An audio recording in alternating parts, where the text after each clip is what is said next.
સરદાર વલ્લભભાઈ પટેલ રાષ્ટ્રના ઘડવૈયા છે.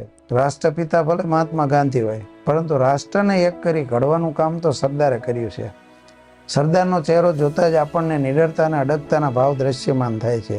તેઓ બરડ નહોતા, તેઓ સરળ અને સહજ હતા, વાત્સલ્ય મૂર્તિ હતા. તેમને બીજા નેતાની જેમ ખોટો દેખાડો કે આડંબર કરતા નહોતું આવડતું. તેમની ઉપેક્ષા થઈ તેનું દેશને બહુ મોટું વળતર ચૂકવવું પડ્યું છે. જેમ જેમ સમય જતો જશે તેમ તેમ સરદારની પ્રતિભામાં ઉત્તરોત્તર વધારો થતો જશે. તેમનું રાષ્ટ્રપ્રેમ અને અસ્મિતા એવરેસ્ટને આંબી જનારા હતા. સરદાર વલ્લભભાઈનો જન્મ નડિયાદમાં થયો હતો. તેમનું વતન કરમસદ હતું.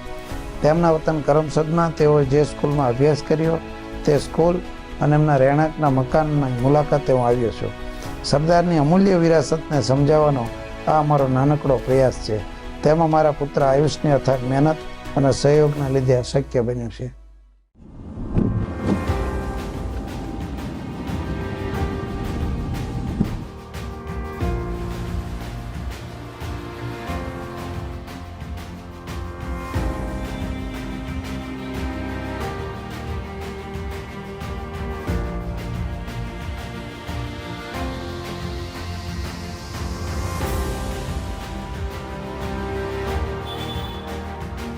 અમે કરમસદ સરદાર વલ્લભભાઈ જ્યાં રહેતા હતા, એમનું બાળપણ જ્યાં વીત્યું એ રેસિડન્ટ એમનું રહેઠાણ સુધી પહોંચી ગયા છે.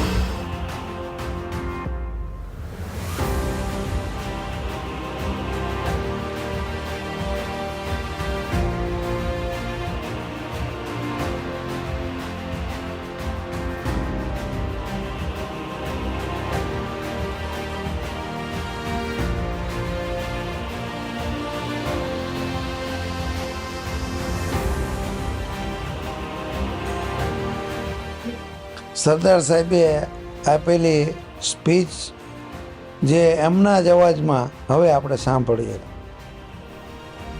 जो प्रेम से आप लोगों ने मेरा स्वागत किया,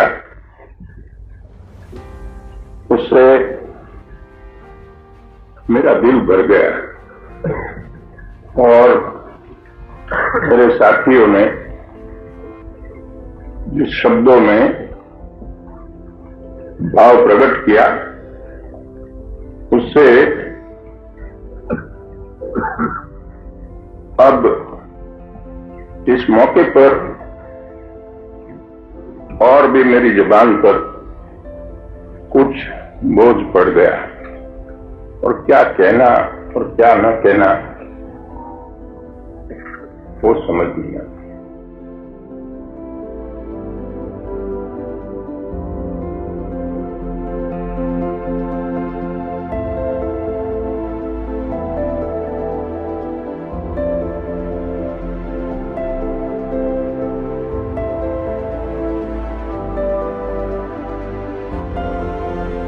અત્યારે હું કરમસદ ખાતે વીર વિઠ્ઠલભાઈ અને વલ્લભભાઈના સરસ મજાનું મ્યુઝિયમ છે ત્યાં આવી ગયો છું.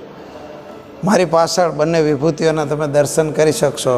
વીર વિઠ્ઠલભાઈ પટેલ અને વલ્લભભાઈ પટેલ ભારત રત્ન એવોર્ડથી વલ્લભભાઈને સન્માનિત કરવામાં આવેલા. એમના જે યાદગાર ફોટોગ્રાફ્સ છે એ સમયના એ અહીંયા સચવાઈને રાખવામાં આવેલા છે અને એનું સરસ મજાનું કલેક્શન અહીંયા તમે જોઈ શકશો. એના જીવનને લગતા જે કંઈ ટપાલ ટિકિટો સરકારે જે બહાર પાડેલી છે તે સરસ મજાનું કલેક્શન આપણે જોઈ શકીએ છીએ.